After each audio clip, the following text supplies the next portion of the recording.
When I bought the house on Lakewood Drive, I knew I'd be dealing with an HOA.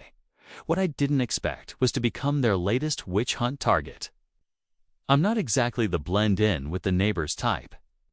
I work in energy infrastructure. I design and manage smart grid systems for a living. So when I installed a small solar and battery setup to keep my personal server lab and EV charging separate from the main grid, I made sure it was entirely legal and code compliant. But apparently, having a few extra panels, a discrete transformer box, and some cabling around the property was too suspicious for the HOA.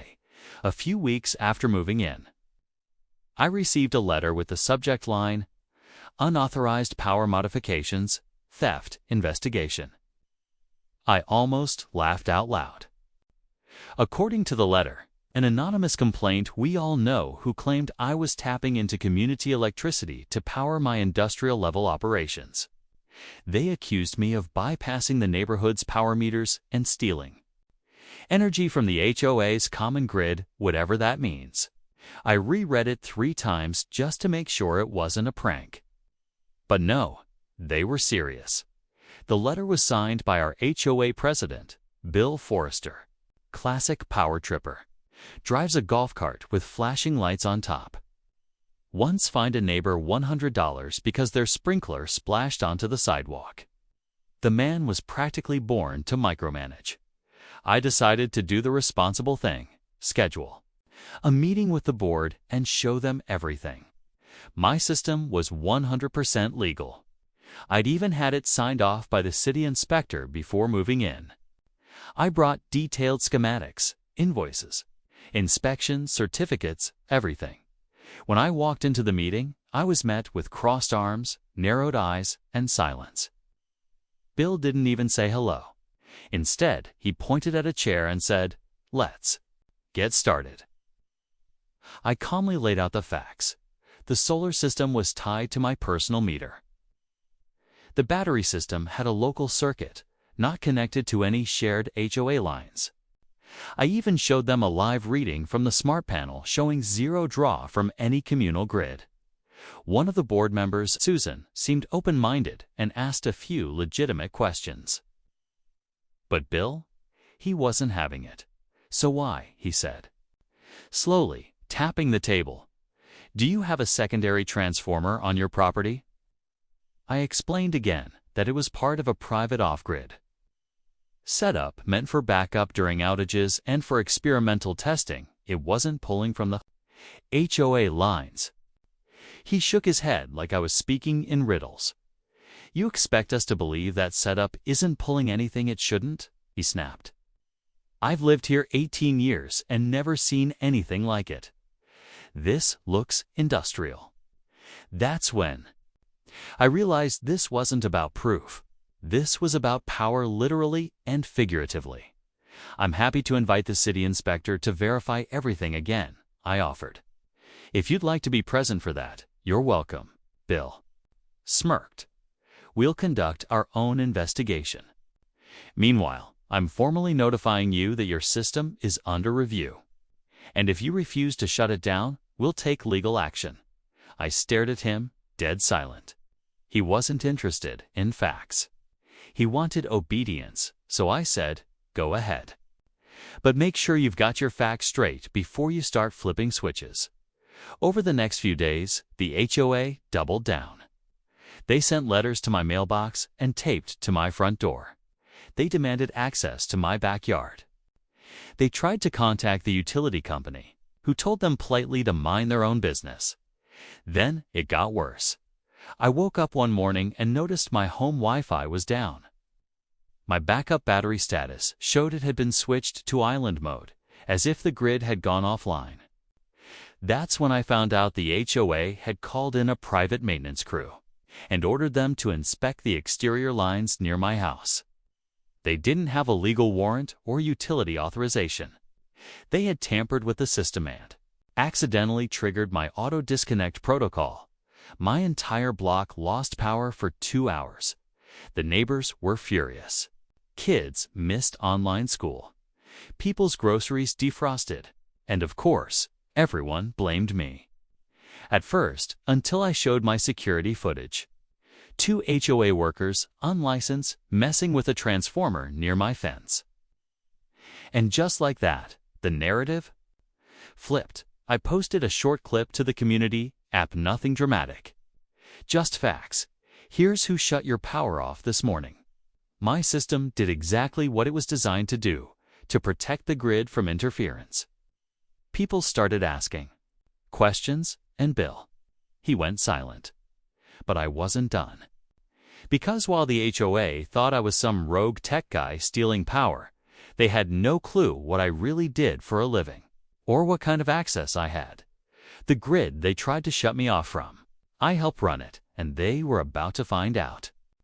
What happens when you try to cut off the guy who literally writes the grid management protocols for half the state?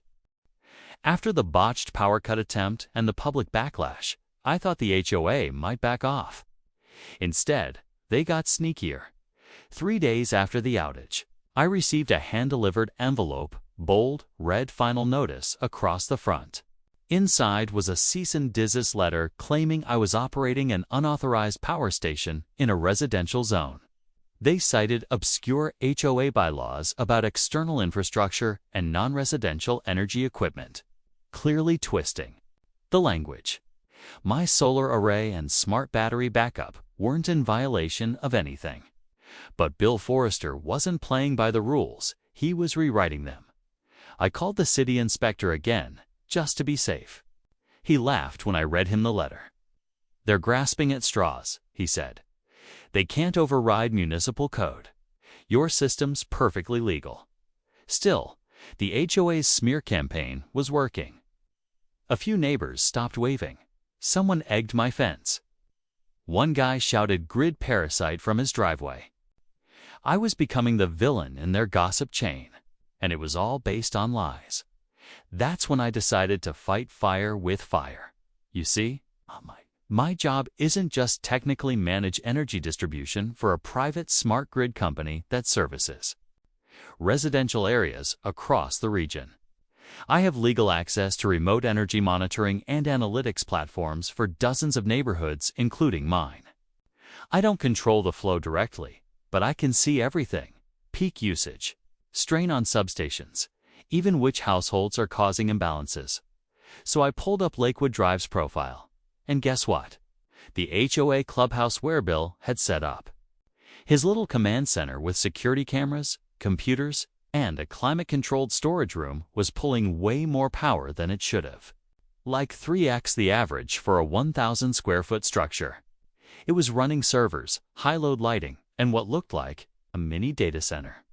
I cross-referenced it with the power company's reporting tools. Turns out, the clubhouse had been on a community-sponsored green energy rebate plan. But someone, likely Bill, had rerouted part of the load onto a communal billing line that was supposed to serve street lamps and sprinklers. That's right, Bill was the one leaching power. I gathered the data and formatted a report time-stamped, mapped, and cross-verified with public records. I didn't send it to the HOA board directly. No, I sent it to every single homeowner in the neighborhood. Subject line: "So who's really stealing power?" The post exploded. Comments came in fast. "Wait, they're billing us for his server room. Is this why our HOA fees went up last summer? So this is why my sprinkler zone keeps cutting out. I just paid a fine for his electricity. I'm done." By the end of the day, Bill was silent. The HOA chat group had turned into a war zone. People demanded an emergency meeting. A few even threatened a class action lawsuit. Still, I wasn't. DONEI contacted the utility company's compliance division and submitted the report. They opened a formal investigation and froze activity on the clubhouse's account. The next morning, I woke up to another glorious sight. The HOA clubhouse had lost power, apparently. The system had flagged the suspicious activity and shut the whole load down for safety. No lights, no security cams, no internet. Just Bill, red-faced, standing in the middle of the lot, yelling at a maintenance guy. I watched from my porch, sipping coffee. Then things escalated. That evening, I got a knock on the door. It wasn't Bill, it was Suzanne, the only level-headed board member. "Can we talk?" she asked. We sat on my back patio while the solar lamps gently glowed around us. "Bill's lost control," she admitted. "He went behind the board's back. He's been using HOA resources for his private server business, something about crypto mining and data hosting. That explained the spike in energy usage." "I believe you now," she said. "But the rest of the board's still scrambling. He's claiming you hacked the system." I smiled. "Let him try to prove it. I've done nothing illegal. Everything I used was public data or logged under systems I'm contractually authorized to monitor." She sighed. "He's not letting this go. He's rallying the hardliners on the board. I think he's about to do something reckless." She was right. The next morning, I woke up to an emergency alert. My property's external transformer had been tampered with again, this time hardwired to force shut down my system entirely. Whoever did it knew just enough to be dangerous. But I had anticipated that. I'd built in a failsafe if my power went dark due to unauthorized manipulation. My battery systems would activate a silent grid island protocol, fully legal, fully autonomous, and designed to simulate a power outage to all non-essential local loads. What that meant was simple. If they cut my system again, I'd take the entire block offline, and that's exactly what happened. Within seconds of the sabotage, my system kicked in. The HOA clubhouse, Bill's house, and 5 surrounding homes, all of which were connected through a shared power node, went dark. It was like watching dominoes fall. Only my house and 2 others remained powered. Bill came storming up my driveway 10 minutes later, furious. "You shut us down," he shouted. I calmly pointed at my outdoor camera. "Nope, you shut yourself down. And I've got footage of you doing it." He was speechless. I continued. "You tampered with private energy infrastructure again. That's a federal offense. Bill, do you really want to take this further?" Bill didn't reply. He just turned and walked away, fists clenched, sweat pouring down his neck. The best part? That evening, I restored power to the rest of the block, manually excluding the clubhouse. The neighborhood had power. Bill didn't. Checkmate, but I knew it wasn't over yet. People like Bill don't just go down quietly, and sure enough, the final play was just around the corner. For about a week, things were quiet, too quiet. After I had shut down the HOA's power node legally through my system's failsafe, the neighborhood's vibe shifted. People who used to avoid eye contact now nodded at me as they passed. A few even thanked me in hushed tones for exposing Bill's misuse of HOA resources. But Bill himself, he wasn't finished. The clubhouse still didn't have power. I knew that annoyed him more than anything. His headquarters was offline, and his crypto mining rigs were bleeding money every minute. I had reports showing how much energy he was pulling before the shutdown. He was running those servers 24/7s, profiting off the HOA's communal utility setup and funneling the bill to everyone else. Legally, I'd done everything by the book. But Bill didn't care about the law, he cared about control. And when tyrants lose control, they get petty. A few days later, I got a knock on the door. Not from a neighbor this time, but from a city code enforcement officer, clipboard in hand. "Mr. Walker?" he asked. I nodded. "We've received a complaint about an unpermitted structure on your property." I blinked. "What structure?" He gestured to the back toward my small outdoor battery storage shed, which was fully permitted, inspected, and documented. I invited him to check the paperwork. He flipped through it, clearly realizing this was a waste of time. "Sorry," he muttered. "We get these from HOAs all the time.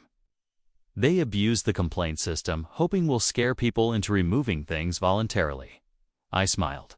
"Let me guess. The complaint came from a concerned neighbor. I smirked. That's what they always say. Over the next week, 3 more complaints came in. One said I had installed unauthorized surveillance equipment, aka my legal Ring cameras. Another claimed I was operating a business from home because of a work-from-home setup in my office. And the last one? That I was endangering wildlife by having a solar array. I'm not even joking. Each time, the officials apologized and left. Each time, I smiled. Bill was throwing a tantrum, and he was losing allies fast, but he still had one card left to play. On a Thursday morning, I got an email from the regional power utility. The subject line made my stomach turn. Notice of service termination request initiated by HOA representative. Bill had filed paperwork fraudulently claiming he was authorized to make changes to my property's electrical service. He had used his HOA title to attempt a full grid disconnection. I got on the phone immediately. The utility company was stunned. We didn't act on it, the rep said, because your service is privately structured and flagged as protected infrastructure. But we're launching a fraud investigation. That was it. No more warnings. No more second chances. I spent that afternoon compiling every piece of evidence video. Footage of Bill tampering with my transformer, his faked complaint records, and the fraudulent disconnect request. I sent it to the city attorney's office, the State Utility Commission, and the HOA board. Then I filed an injunction, legal restraining order preventing any HOA action against my property until a full investigation was completed by Friday. Bill was officially under investigation. The board called an emergency vote and suspended him as president. Turns out, Susan had been working behind the scenes to gather support for his removal. My data tipped the scales, but the finale? That was poetic. Remember how Bill tried to accuse me of stealing power? The original complaint that started this entire war. Well, during the investigation, utility company discovered something. Bill's crypto rigs had been leeching from a junction node not legally assigned to the clubhouse. Worse, the tampering he did with my transformer had caused an imbalance. In the local substation, his interference had nearly triggered a grid fault, something that could have damaged infrastructure for hundreds of homes. He wasn't just a jerk. He was a liability. The utility company issued a $25,000 fine and referred the case to law enforcement. And since the HOA had been paying those clubhouse bills under false pretenses, neighbors began filing for fee reimbursement. Some even threatened a class action lawsuit unless the HOA formally apologized. They did. Publicly at the next HOA meeting held in a neighbor's garage because the clubhouse still had no power. Susan stepped in as acting president. She read a formal apology to the community, cleared my name, and announced a vote to amend the bylaws to prevent future overreach. She turned to me and said, "Mr. Walker, thank you for your patience and for protecting this neighborhood from something we didn't even realize was happening." I gave a nod. I wasn't there to gloat. I just wanted to live in peace. These days, my house is known as the one with the power guy. Neighbors stop by to ask about solar, off-grid tech, and how they can lower their bills. I even helped install a backup system for the community center. Voluntarily, no fines. No politics. As for Bill, he sold his house and moved within a month. Rumor has it he tried to start a new HOA in a different neighborhood, but the moment someone Googled his name and saw utility tampering, that plan fried like a bad circuit. In the end, he learned a lesson: don't mess with the guy who literally helped design the grid, especially when you don't even know how to plug in a surge protector.